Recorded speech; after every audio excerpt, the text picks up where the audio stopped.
Welcome to the 474th episode of the Jami Dulaney Plant-Based Wellness Podcast. My name is Jami Dulaney, and I'm your host. I'm a plant-based cardiologist and endurance athlete living in Southwest Florida. We had 88 degrees today. Welcome to summertime. It's the beginning of May, so our humidity's starting to build back up. So runs have got to get earlier. The days of waiting for the sun to come up are long gone. But that's okay. That's okay. Just 17 more days to the Cruel Jewel 56-mile race. I am still planning to toe the line. My toes seem to be okay. My ankle's getting okay. I just hope it holds out for about 24 hours when we're climbing mountains, but we'll see. We'll see how far I can get and how my ankle holds out, but been doing my rehab exercises and slowly running more than walking. The Practice Wellness Walking Challenge finished the last day of April, and we celebrated by having a group walk for those members in town. So we met over along the Peace River at the harbor and did a walk, watching the sun come up. We saw a manatee, we saw a dolphin. The funniest thing, I guess, that happened was when we're trail running, we often eat these bars called Betty Lou bars. And they're not bad, they're kind of like a Fig Newton, and they come with various fruit flavors inside. So this walk was no man left behind. So when we made a turn, the plan was to put a Betty Lou bar down, and the last guy that made the turn would pick the Betty Lou bar up and bring it back to the finish. Well, apparently about 10 feet from the turnaround, the last people witnessed a crow getting to the Betty Lou bar quicker than they did. So the crow got away with the Betty Lou bar. Apparently crows are pretty good at getting through wrappers, but anyway, so that's how that went. But we did have some leftover for people afterwards. It was a good walk, and everybody enjoyed it. We had a lot of participation.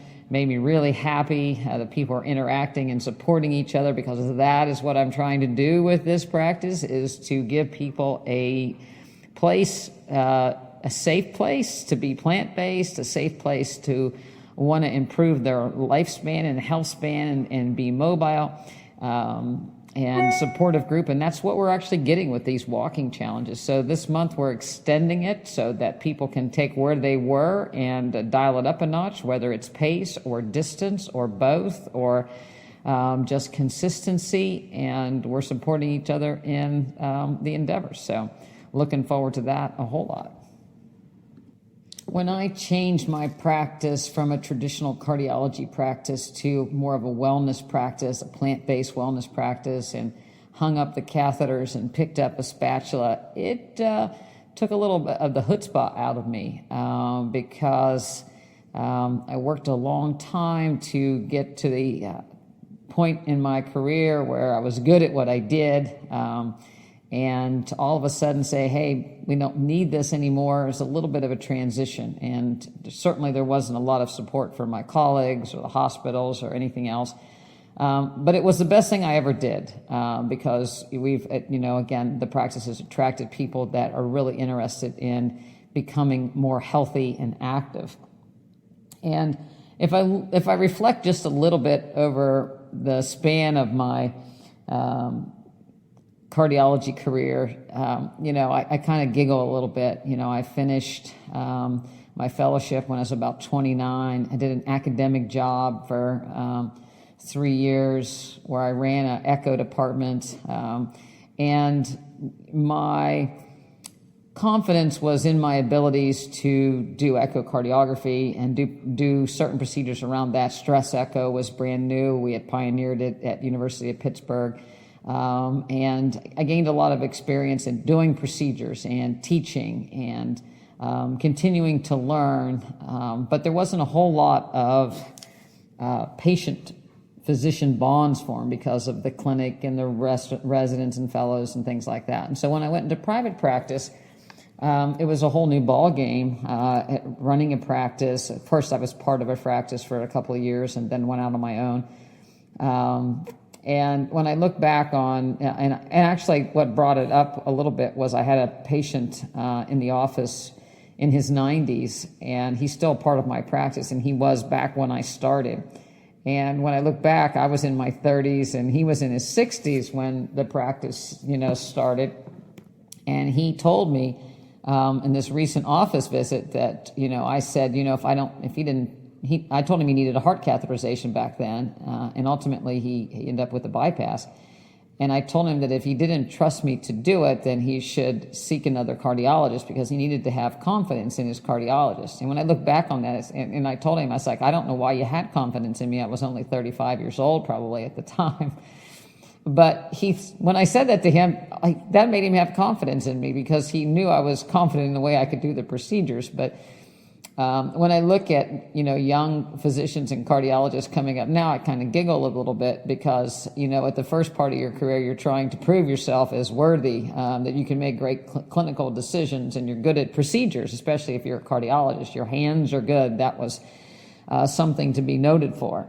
And, I had good hands, and, could do the procedure, and I was steady, and my temperament is such that, I was willing to do what I need to do and stay calm. I still able to stay calm and do what I need to do, but I do different things now.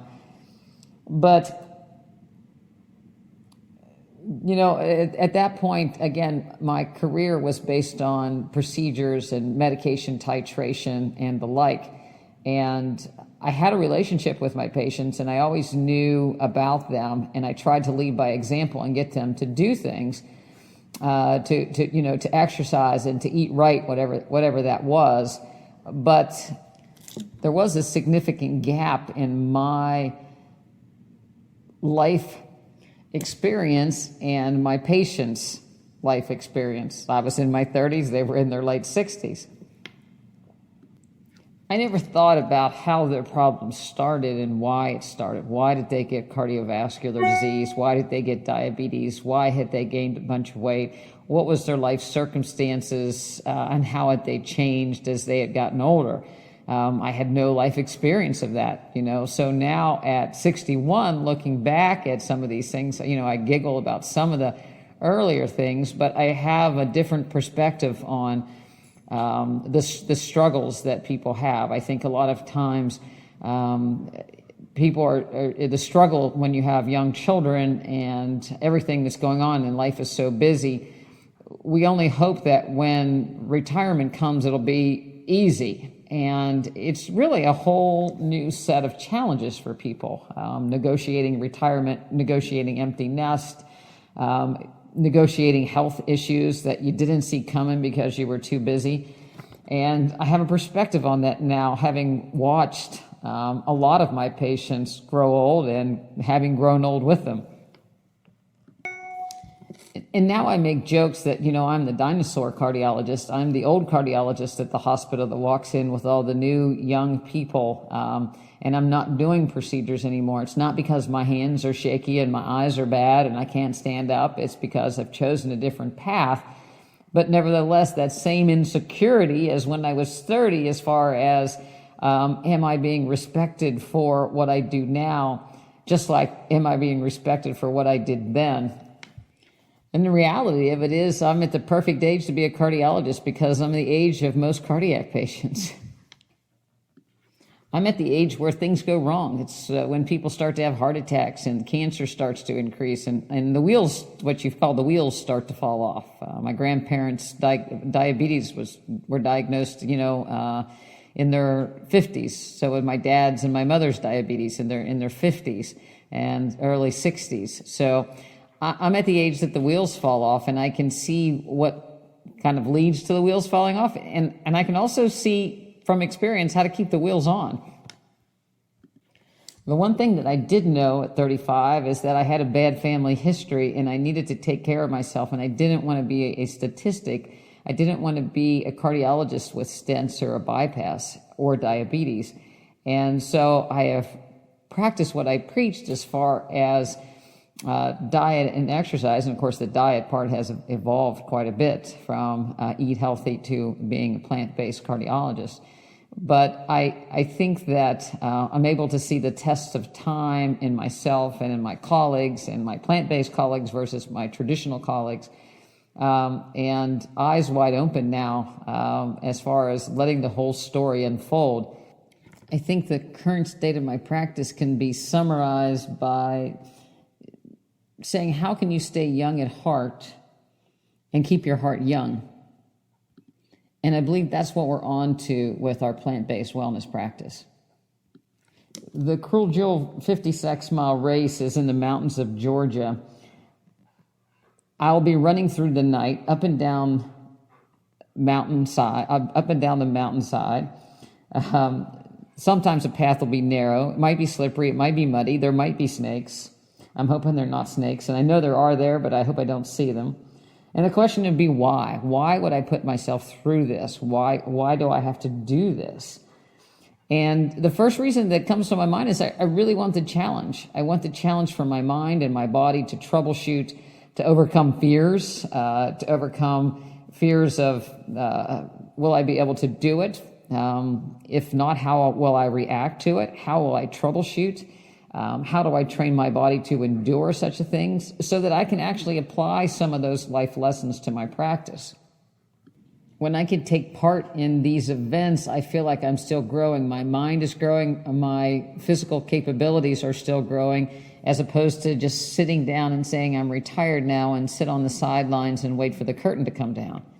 And it's very difficult for a lot of people to see. I'm certainly not alone. There are not going to be a lot of people in my age group, but if you look around the country at ultras, there are a lot of people in my age group and older.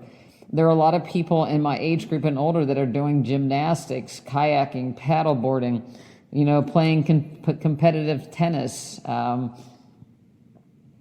dancing, doing, yoga. There's all kinds of things that people are doing my age, but it's not highlighted. And we have to prepare for those challenges now more so than we did when we were 35. Not to say that you don't need to train for an ultra marathon when you're 35, but there's a little bit more preparation that goes into it at this age. But it doesn't mean it can't be done. And it doesn't mean that life has to cease being exciting and challenging once people get into the, as I will describe it, mom age.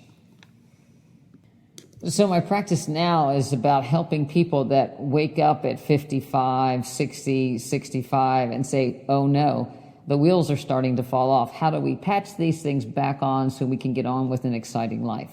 That's what this practice is all about.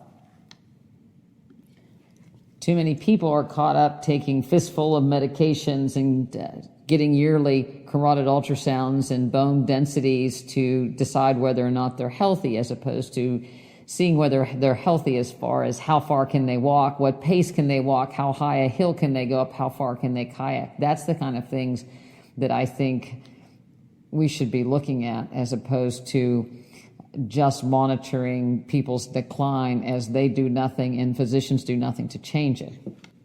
I'm lucky to have Addie Meinerich, my daughter, as our registered dietitian, and she also has an interest of her own, not only helping me with what I've described and helping people to conquer this plant-based nutrition scheme of things and help them to get back into their kitchen and make a healthy plate and turn their plate around according to the disease. But she's also very much interested in family nutrition. So many young people are so distracted by all the things that are going on in life that they've never seen their kitchen, and never has there been more of an opportunity for people to eat every meal out and every meal full of toxins and unhealthy food. So the other aim at our program will be the other end of the spectrum, to help young families figure out how to feed their family in a more healthy way. And I'm going to have Addie, as she's coming back from maternity leave here, back on the podcast so she can describe her goals for, and I guess her passion for that aspect of nutrition as well. Not to say that she doesn't have great interest in reversing disease as I do, but the idea of helping people on that other end of the spectrum not get to the point where they have to backpedal at 55 to 60 would be a fabulous thing. And to show you what kind of a problem is, in the United States, there was $772 billion in pharmacy cost last year, up 13.5%. The top-selling drug was semaglutide, which, again, was the Ozempic-type drugs, the top-selling drug for 2023. Retail pharmacy sold a lot of those medications, $307 billion worth, or 42%. Mail order pharmacies, 28%. Clinics, 18.5%. Most of those clinics were, cancer drugs and IV infusion. And then non-federal hospitals, $37 billion. Clinics saw a 15% increase in revenue, mainly on injections of cancer therapies, immunotherapy, and neurological therapies for Alzheimer's. Something is really wrong when we're spending this much money on medications that don't fix the problem. Band-Aids. It is very rare for people to get off medications once they're put on. Nobody wants to stop the medications. The reality of it is the medications aren't fixing the problems, and they're doing very little to delay the progression of problems. The root cause is what we eat, what we're exposed to, and our lack of mobility and exercise. A study was released looking at stair climbing out of the UK. They did a meta-analysis of over 400,000 people, 9 studies, people aged 35 to 84, half of which were females. The more stairs you climb, the more benefits. And those who climbed the most stairs in a day had a 39% decreased risk for death from heart disease, a 24% decrease in death from any cause. Just climbing stairs, the things that people avoid. So if you have stairs anywhere in your house, or you have the opportunity to go upstairs anywhere you can, take them. If you live in a ranch house and only have 2 or 3 stairs, use them.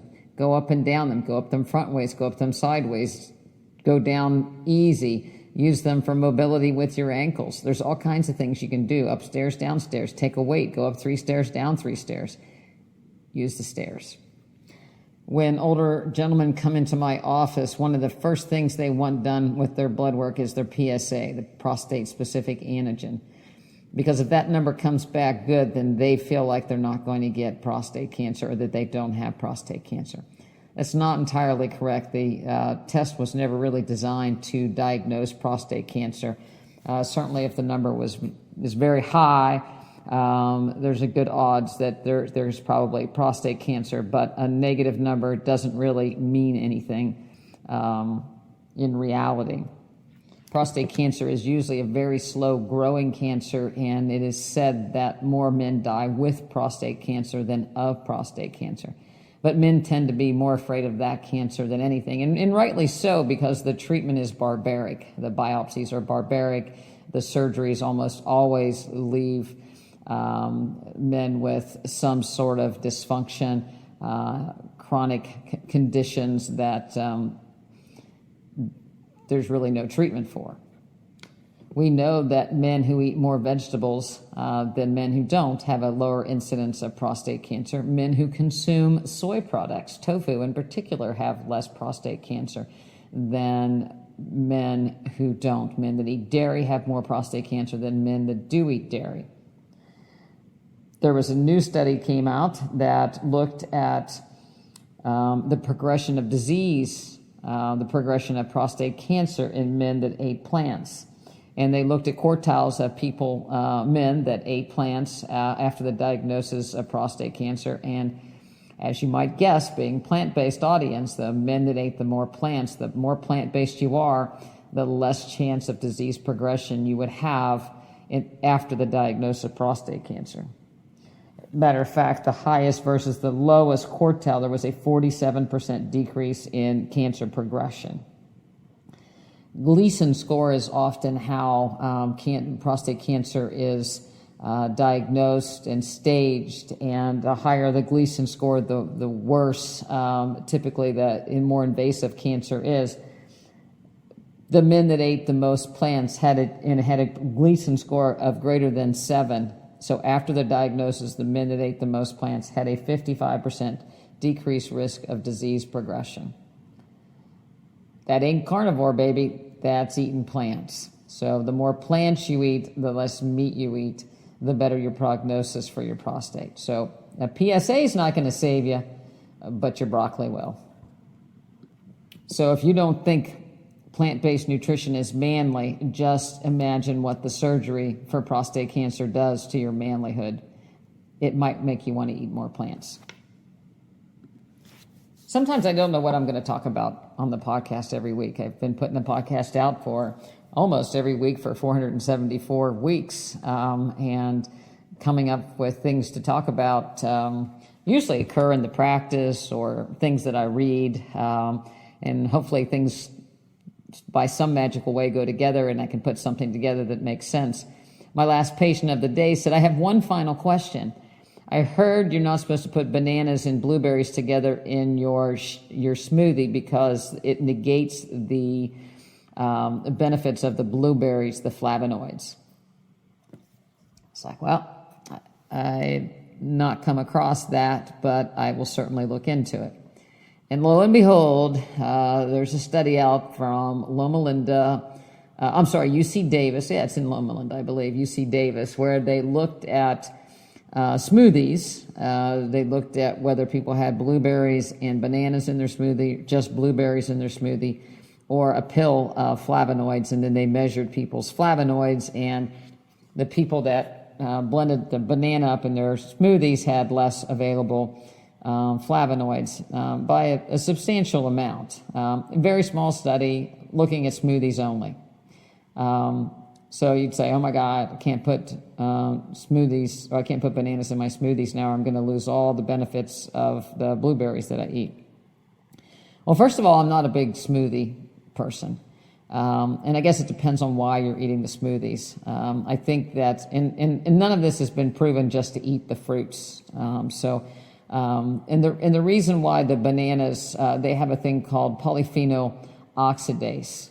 And turns out that even the blueberries have some, but it's what causes browning.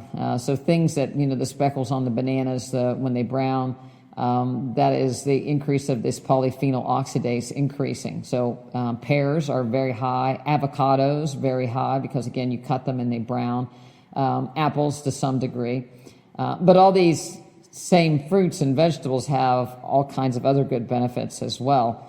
And everything is not wiped out by this polyphenol oxidase. In fact, if you look at polyphenol oxidase, it has a lot of anti-cancer properties to it as well, decreasing blood vessel growth into cancers. There have been studies in breast cancer tissue and colon tissue.